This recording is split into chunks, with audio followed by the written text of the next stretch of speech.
So hey guys வந்து உங்கள் கூட இருக்க சைடு நீங்கள் பார்க்க போகிறது அன்லக்கி மேஜ்னு சொல்லலாம், இல்லை அதை லக்கி மேஜ்னு சொல்லலாம்.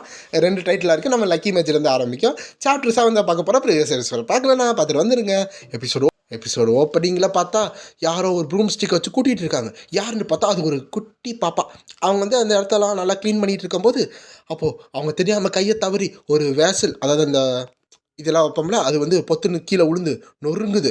அப்போ வந்து பின்னாடி இருக்க அந்த கடைக்காரன், சில்வியா இன்னொன்று உனக்கு ப்ரோக் பண்ணிட்டியா, எவ்வளோ தைரியம் அந்த இப்பெல்லாம் பண்ணிகிட்டு இருக்க, உனக்கு அந்த கவனமே இல்லை அப்படி கத்திட்டு இருக்கும்போது, என்னை என்னை என்னை மன்னிச்சிருங்க, இனிமேல் பண்ண மாட்டேன் அப்படின்னு சொல்லிட்டு இருக்கும்போது, என்ன மன்னிச்சிரு, நீ ஒரு யூஸ்லெஸ், நீ இருக்கிறதுக்கு தகுதி இல்லை அப்படின்னு கையை பிடிச்சி ரோட்டில் அப்படியே தள்ளி விட்றாங்க சில்வியாவை. இந்த கண்ணு முன்னாடி இருக்க இந்த இடத்துக்கு தொலைஞ்சுப்போம் அப்படின்னு சொல்லும்போது சில்வியா அப்படியே பொத்து கீழே வந்து விழுகிறாங்க. இனிமே இந்த இடத்துக்கு வராத அப்படின்னு சொல்லி அவங்க அந்த கதவை சாத்திட்டு போகிறாங்க. ஆனால் அப்படின்னு வந்து சில்வியா வந்து கத்திக்கிட்டு இருக்காங்க.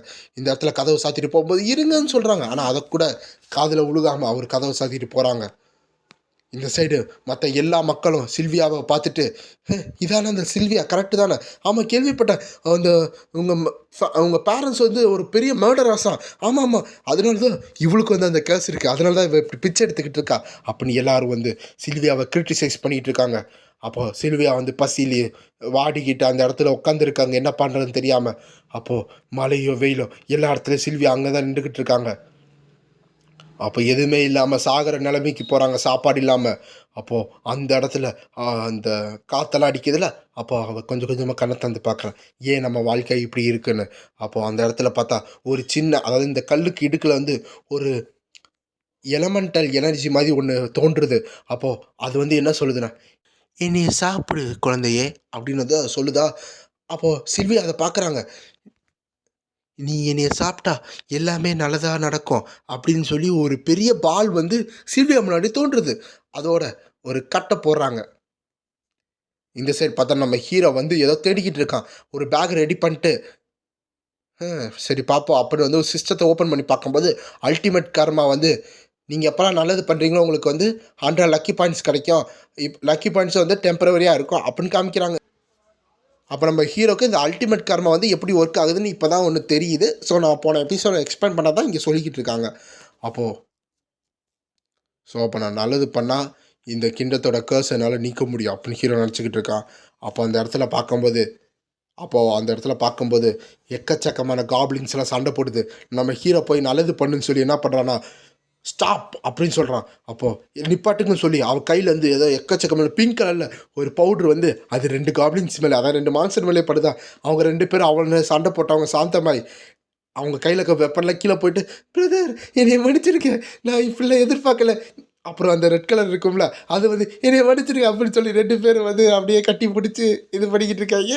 ஆமாம் 2 பேர் லவ் பண்ணுறேன் அப்படின்னு வந்து சொல்லிகிட்டு இருக்காங்க. ஸோ நம்ம ஹீரோ போட்டது இந்த லவ் போஷன் மாதிரி ஒரு பவுடர். இதனால வந்து நீங்கள் நல்லது பண்ணியிருக்கீங்க உங்களுக்கு 100 பாயிண்ட்ஸ் கிடைக்கிது, நீங்கள் நல்லது பண்ணியிருக்கீங்க உங்களுக்கு 100 பாயிண்ட்ஸ் கிடைக்கிதுன்னு அப்போ நம்ம ஹீரோக்கு பாயிண்ட்ஸ் கிடைக்கிது. பார்த்தா நம்ம ஹீரோவோட லக்கு வந்து இப்போ 800 இருக்குது. இது எல்லாமே வந்து ஹீரோட்ட வந்து டெம்பரவரியாக இருக்குது. ஆக்சுவலாக இது வந்து ஃபிக்ஸடாக இருக்க வேண்டியது, நம்ம ஹீரோக்கு வந்து கிடச்சதெல்லாம் ஃபிக்ஸடாக இருக்க வேண்டியது. ஆனால் இந்த அல்டிமேட் கர்மா இந்த கேஸ் இருக்கிறனால அது வந்து டெம்பரவரியாக தான் இருக்கும். ஸோ எப்போ இந்த கேஸை ஹீரோ வந்து நீக்கிறானோ அப்போ வந்து அவனோட லக் லெவல் வந்து அதிகமாக இருந்துச்சுன்னா ஹீரோக்கு எப்பயுமே 24/7 லக்காக கிடச்சிக்கிட்டு இருக்கான். அதை வந்து நான் இங்கே சொல்லிக்கிட்டு இருக்கேன். அப்போ ஹீரோ வந்து ஏன்னா இவ்வளோ தான் கிடச்சிருக்கு, ஆனால் இந்த கேஸ் இருக்கிறனால அவ்வளோ பெனிஃபிட்டும் கிடைக்காது அப்படின்னு ஹீரோ நினச்சிக்கிட்டு இருக்கான். அப்போ தான் அந்த ஹெவி கேர்ஸில் வந்து அந்த கேர்ஸ் ஒன் மாதிரி இருக்கும்ல, அதை சொல்லிகிட்டு இருக்காங்க. அதுக்கடுத்து அந்த எபிலிட்டி எப்படின்னு சொல்கிறாங்க, நான் ஏற்கனவே சொல்லிட்டேன், இருந்தால் நான் திரும்பி இருந்து சொல்கிறேன், ஏன்னா வந்து உங்களுக்கு குழப்பம் வரக்கூடாது.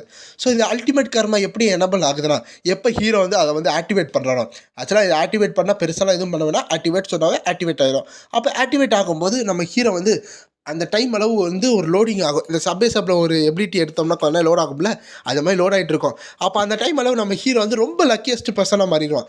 அப்புறம் அது முடிஞ்சோடனே அந்த லக்கில் 0 போனோடனே ஹீரோ திரும்பி நார்மல் ஆத்தர் வந்து நம்மகிட்ட சொல்லிட்டு இருக்காங்க. ஸோ போன எபிசோடில் பார்க்கும்போது அந்த கிராமத்தில் வந்து ஹீரோ நல்லது பண்ணியிருப்பால, அப்போ அந்த இடத்துல நம்ம ஹீரோக்கு 2,38,000 லக்கி பாயிண்ட்ஸ் கிடச்சிருக்கும். ஆனால் அந்த கர்மா போனதுக்கடுத்து திரும்பி எல்லாமே பழசாக போயிருக்கும். அது வந்து 3 நிமிஷம் தான் வந்து தாக்கு பிடிச்சிச்சுல, அதை வந்து என்லெஸ் லக்குன்னு சொல்லுவாங்க. அந்த என்லெஸ் லக் அளவு நம்ம ஹீரோக்கு எல்லாம் லக்காக நடக்கும்.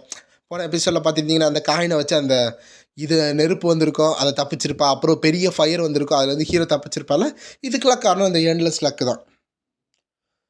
இந்த எண்ணம் ஒர்க் ஆகுதுண்ணா, அப்போ நான் எக்கச்சக்கமாக நல்லது பண்ணி ஒரு மில்லியன்ஸ் ஆஃப் பீப்புளை வச்சு நல்லது பண்ணேண்ணா, அப்போது கண்டிப்பாக நான் கண்டிப்பாக சொல்கிறேன் என்னால் என் வீட்டுக்கு போக முடியும் அப்படின்னு ஹீரோ நினச்சிக்கிட்டு இருக்கான். அப்போ அந்த இடத்துல காண்ட் அப்படின்னு கூப்பிடும்போது எல்லாம் ரெடி ஆகிடுச்சா அப்படின்னு ஹீரோ கேட்குறான். ஸோ இந்த இடத்துல ஏதோ ஒரு பிளான் நடந்துக்கிட்டு இருக்கு. அப்போ வந்து காண்ட் என்ன சொல்கிறாங்க, எஸ் மை லார்ட் எல்லாமே ரெடி ஆகிடுச்சு, உங்கள் மவுண்ட் ரெடி ஆகிடுச்சு அப்படின்னு சொல்லிட்டு இருக்காங்க. பார்த்தா வந்து ஹீரோக்கு ஒரு பெரிய வந்து அந்த ஒரு குதிரையில் அவ்வளோ டெக்கரேஷன் பண்ணி வச்சுருக்கான். இங்கே காண்ட்டுக்கு ஒரு குட்டி குதிரையை வச்சுருக்கான். அப்போ 2 பேரும் அந்த குதிரையிலேருந்து வெளியே போகிறாங்க. இங்கே டியானா வந்து வந்து அமுச்சு விட்றதுக்காக ரெடியாக இருக்காங்க.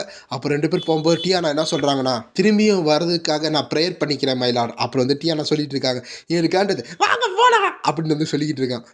அப்புறம் சொல்லிக்கிட்டு இருக்கேன்.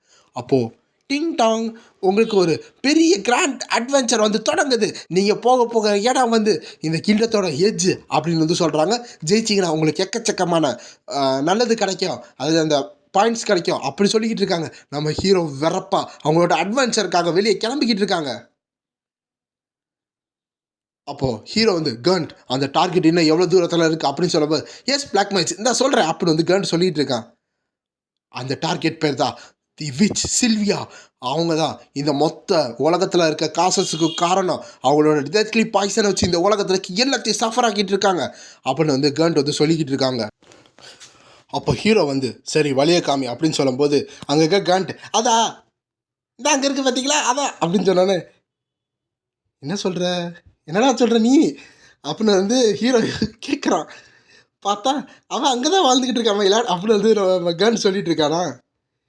என்னடா சொல்கிற, ஏதோ வந்து கிண்டத்தோட எஜ்ஜில் இருக்குன்னு சொன்னால் இங்கே நான் இங்கே இருக்குது அப்படின்னு வந்து நம்ம ஹீரோ கத்திக்கிட்டு இருக்காரு. ஒரு விஷயம் மயிலாட் அப்படின்னு வந்து கண்ட் என்ன பண்ணுறான்னா, அந்த மேப்பை ஓப்பன் பண்ணி இங்கேருந்து அங்கே அங்கேருந்து இங்கே இங்கேருந்து அங்கே இங்கிட்டேருந்து எங்கிட்டோ அப்படின்னு வந்து மார்க் பண்ணி வச்சுருக்கான். நம்ம ஹீரோ அதை பார்த்துக்கிட்டு இருக்கான். அதாவது நான் கொஞ்சம் வழி சொல்கிறதில்ல கொஞ்சம் தப்பு பண்ணிட்டேன் மயிலாட் அப்படின்னு சொல்லும்போது, என்ன கொஞ்சமாக நான் சொல்கிறேன் நீ அப்படின்னு வந்து ஹீரோ கத்திக்கிட்டு இருக்கான். ஏன்னா கேஸில் விட்டு 100 மீட்டர் தாண்டா தள்ளி இருக்குது, இதுக்கு நீ லேக்கிங்காக இருக்கியா அப்படின்னு ஹீரோ வந்து கத்திக்கிட்டு இருக்கானா. அங்கிட்டு காண்ட் வந்து அப்படின்னு பயந்துக்கிட்டு இருக்கான். அப்போ காண்ட் வந்து அந்த குதிரை விட்டு இறங்கிட்டு அப்பாவியா இருக்கானா. சரி கேசலுக்கு போ நான் பார்த்துக்கிறேன் அப்போ நம்ம ஹீரோ சொல்கிறான். அப்புறம் நம்ம ஹீரோ அந்த இடத்துக்கு வந்துட்டு சில்வியா இவ தான் இருக்கல்லே ரொம்ப ஈவிலான பீயிங் இந்த பிளானட்டில் அப்படின்னு ஹீரோ நினச்சிக்கிட்டு இருக்கான். என்னால் மட்டும் அவளை ப்யூரிஃபைட் பண்ண முடிஞ்சிச்சுன்னா மில்லியன்ஸ் ஆஃப் பீப்புள் உயிரை நான் காப்பாற்ற முடியும். அது போக இந்த ஆன்டிடோடும் ஒர்க் ஆகும் நான் நினைக்கிறேன் அப்படின்னு ஹீரோ நினச்சிக்கிட்டு அந்த கதவை தட்டுறான். அந்த கதவை திறந்து உள்ளே வரான். அப்போ பார்க்கும்போது நீ சில்வியா தானா அப்படின்னு வந்து ஹீரோ கேட்கும்போது, மாஸ்டர் பிளாக் நைட் அப்படின்னு வந்து சில்வியா வந்து சந்தோஷப்படுறாங்க. அப்போ நீங்கள் கடைசியாக வந்துட்டீங்களா அப்படின்னு வந்து அப்படியே சில்வியா வந்து நம்ம ஹீரோ வந்து கட்டிப்பிடிக்காங்க. ஹீரோக்கு அப்படின்னு வந்து இருக்கானா, நான் உங்களை ரொம்ப மிஸ் பண்ண தெரியுமா, என்னை மறந்துட்டீங்கன்னு நான் நினச்சேன், ஒருவேளை நீங்கள் வந்துட்டீங்களா அப்படின்னு வந்து சில்வியா வந்து ஜாலியாக வந்து ஹீரோவை பார்த்து கேட்டுக்கிட்டு இருக்காங்க. ஆனால் ஹீரோ எதிர்பார்க்கல இந்த மாதிரி ஒரு குழந்தை தான் வந்து அந்த பெரிய ஈவலுக்கு காரணம்னு தெரில. அதான் ரொம்ப கொஞ்சம் இதாகிறான். அப்போ வந்து மாஸ்டர் இங்கே வாங்க அப்புறம் வந்து ஹீரோ கூப்பிட்றேன். நான் எதுக்கு அப்படின்னு ஹீரோ சொல்கிறதுக்குள்ளே சில்வியை இழுத்துக்கிட்டு போயிட்டுருக்காங்க. அப்போது இந்த இடத்துல பார்த்தீங்களா நான் புதுசாக ஒரு ஸ்பார் வந்து கண்டுபிடிச்சிருக்கேன், இதை பார்த்தீங்களா அப்படின்னு வந்து சில்வியா வந்து காமிச்சிக்கிட்டு இருக்காங்க. ஆக்சுவலாக வந்து ஃபஸ்ட்டு இருந்த பிளாக் மேஜ் தான் வந்து இந்த மாதிரி இது ஈவலான இதை பண்ணுங்கன்னு சொன்னனால சில்வியா வேறு வழி இல்லாமல் அதெல்லாம் பண்ணிகிட்டு இருந்திருப்பான். அப்ரிசியேஷன் வந்துருக்குமா, நம்மளுக்குன்னு ஒரு ஆள் அப்ரிசியேஷன் பண்ணால் நல்லா தானே இருக்கும். அதனால் அந்த இதில் பண்ணிக்கிட்டு இருக்கா. அப்போ அந்த ஸ்பாட்ஸ் எடுத்து இதை பாருங்கள் நான் பறக்க விட போகிறேன், இது எப்படி பறக்குது பாருங்கள் அப்படின்னு வந்து அந்த சில்வியை காமிச்சிக்கிட்டு இருக்காங்களா. அப்போது அந்த இது பார்த்தா வேகமாக ஏதோ லேசர் பீம் மாதிரி வேகமாக போயிட்டுருக்கு. உங்களை அட்வைஸ் வச்சு தான் சார், உங்களை அட்வைஸை வச்சு தான் மாஸ்டர் நான் இது எல்லாத்தையும் வந்து நல்லா பண்ணி வச்சுட்டு அப்படின்னு சொல்லும்போது அது வேகமாக போதும். அந்த இடத்துல 2 சின்ன பசங்க விளாட்றாங்க. அப்போ அது எல்லாத்தையும் அவங்க சுவாசிக்கும் போது பார்க்கும்போது உடனே அவங்களுக்கு அந்த இடத்துல எஃபர்ட் வருது. அவங்க அப்படியே ரொம்ப கஷ்டப்பட்டு இருமிக்கிட்டு இருக்காங்க. இதெல்லாம் நம்ம ஹீரோ பார்த்துட்டு இருக்காங்க.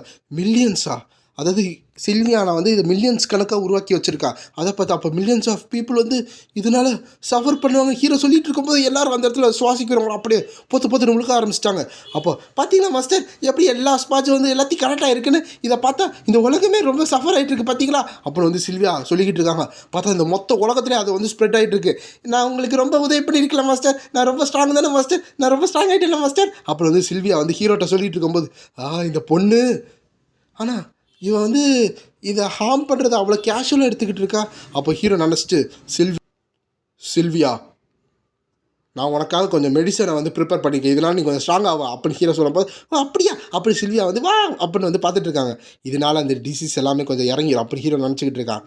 கண்டிப்பாக இதை வந்து சில்வியா உடம்புல போச்சுன்னா இது எல்லாத்தையும் வந்து பியூரிஃபைட் ஆகும். ஆக்சுவலாக நம்ம ஹீரோ வந்து கில் பண்ணணுன்னு மோட்டிவ் கிடையாது, இது வந்து அவளோட எனர்ஜியை வந்து மட்டும் எடுத்துக்கும், அவள் வந்து சாந்தமாக ஆயிடுவா அப்படின்னு தான் நினச்சி தான் கொடுக்குறான்.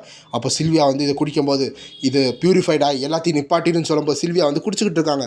தேங்க்யூ மாஸ்டர் அப்படின்னு வந்து குடிச்சு முடிச்சுட்டு சொல்லும்போது சரி. அப்போ வந்து சில்வியா என்ன சொல்கிறாங்கன்னா, ஓகே இப்போ நான் இதை இன்னும் ஆரம்பிக்கிறேன், இந்த எனர்ஜி வச்சு இன்னும் நான் ஸ்ட்ராங்காக இருப்பேன் அப்படின்னு சொல்லும்போது நம்ம ஹீரோ டேமிட் அப்போது இது அவள் குடிச்சு ஒரு எஃபர்ட்டை காமிக்கிறேன் அப்படி ஹீரோ நினச்சிக்கிட்டு இருக்கான்.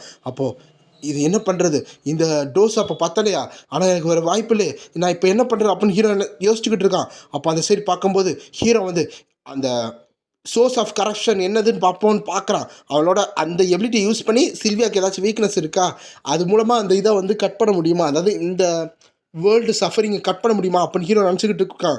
அப்போது சில்வியோட அந்த பவரை பார்த்தா அந்த வீக்னஸே இல்லை, அவள் உடம்புலேருந்து எக்கச்சக்கமான ஆறா வந்து வெளியே வந்துக்கிட்டு இருக்கு, ஏதோ ஒரு மான்ஸ்டராக வருது, என்னது இவ்வளோ பெருசாக இருக்குது அப்படின்னு ஹீரோ நினச்சிக்கிட்டு இருக்கான். இது அவளோட சோர்ஸா அப்படின்னு பார்த்துக்கிட்டு இருக்கான். ஏன்னா சில்வியோட உருவத்துலேருந்து அந்த சோர்ஸ் அவ்வளோ பெருசாக இருக்கிற மாதிரி காமிக்கிறாங்க. அப்போது இது இது இப்படியே போச்சுன்னா, இந்த ஸ்பார் எல்லா இடத்துலையும் கரெக்டாக இருந்துச்சுன்னா, அப்போது இந்த மொத்த உலகம் இல்லை எக்கச்சக்கமான மில்லியன்ஸ் ஆஃப் பீப்புள் வந்து இது மூலமாக சஃபர் ஆவாங்க அப்படி ஹீரோ நினச்சிக்கிட்டு இருக்கான். அப்போது இது என்ன பண்ணுறது, இந்த கரப்ஷன் இவ்வளோ ஸ்ட்ராங்காக இருந்தால் இது எப்படி எல்லாம் பியூரிஃபை பண்ண முடியும் அப்படி ஹீரோ யோசிச்சுக்கிட்டு இருக்கும்போது பார்த்தீங்களா ஹண்ட்ரட்ஸ் ஆஃப் மில்லியன் வந்து ஆல்ரெடி இன்ஃபெக்ட் ஆக ஆரம்பிச்சிட்டாங்க அப்படின்னு வந்து சில்வியா சந்தோஷமாக சொல்லிக்கிட்டு இருக்காங்க. இல்லை இப்போ நான் என்ன பண்ணுறது சில்வியா அப்படி ஹீரோ நினச்சிக்கிட்டு இருக்கான். அப்போது ஹீரோக்கு அந்த ஃப்ளாஷ்பேக் வருது, இந்த மாதிரி சில்வியாவுக்கு வந்து எப்படியெல்லாம் வந்து ஹீரோ வந்து அந்த மேஜிக்கை சொல்லி கொடுத்தது, எப்படிலாம் வந்து அந்த பாய்சனை கண்டமினேட் பண்ணுறது, அது எல்லாத்தையும் வந்து ஹீரோக்கு ஒரு மெமரியாக வருது. இது மூலமாக சில்வியா வந்து ரொம்ப சந்தோஷமாக அதாவது அந்த பிளாக் மேஜ் வந்து சில்வியா வந்து ஒரு சொந்த பொண்ணு அந்த மாதிரி வச்சு பார்த்துக்கிட்டு இருந்திருப்பாங்க. அப்போ சில்வியா கரண்ட்டில் என்ன சொல்கிறாங்கன்னா, மென்ஸ் உமன்ஸ் அடல்ட்ஸ் சில்ட்ரன் எல்லாரும் இது மூலமாக சஃபர் ஆவாங்க, எல்லாரும் இந்த இடத்த விட்டு அறந்து போவாங்க அப்படி சொல்லிட்டு இருக்கும்போது சில்வியாவுக்கு ஒரு ஷாக்கு, பார்த்தா பின்னாடி இருந்து ஒரு ஸ்வாரை வச்சு நம்ம ஹீரோ குத்திருக்கான். அப்போது சில்வியா வந்து அந்த யார் குத்துனா அப்படின்னு பார்க்கும்போது நம்ம ஹீரோ வந்து சில்வியா என்னை மன்னிச்சிரு, இது ஒரு வழி தான் இருக்குது அப்படின்னு ஹீரோ ரொம்ப அழுகிறான். ஏன்னா ஹீரோ இதான் ஃபஸ்ட் டைம் கொலை பண்ணுறது. அதோடு இந்த சாப்டர் முடியுது. இந்த சாப்டர் உங்களுக்கு முடிச்சு நான் லைக் பண்ணி ஷேர் பண்ணி சப்ஸ்கிரைப் பண்ணிங்க. Bye guys.